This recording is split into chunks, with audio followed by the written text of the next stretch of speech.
ಕೋಲಾರ ಜಿಲ್ಲೆಯ ಶ್ರೀನಿವಾಸಪುರದಲ್ಲಿ ಟ್ರಾಫಿಕ್ ಸಮಸ್ಯೆ ಬಗೆಹರಿಸಲು ಖುದ್ದಾಗಿ ತಹಸೀಲ್ದಾರ್ ಸುಧೀಂದ್ರ ರಸ್ತೆಗಿಳಿದಿದ್ದಾರೆ.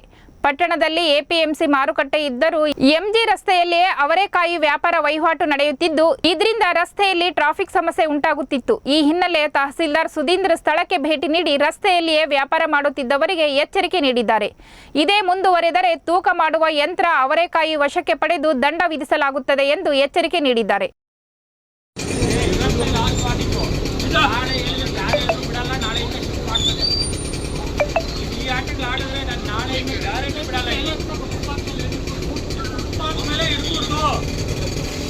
ಸರಿ ಅಂತ ಇದೆಯಾ? ಅಲ್ಲ ಸರ್, ಜಂಪ್ ಇದೆ ಆಗ್ತಿದೆ.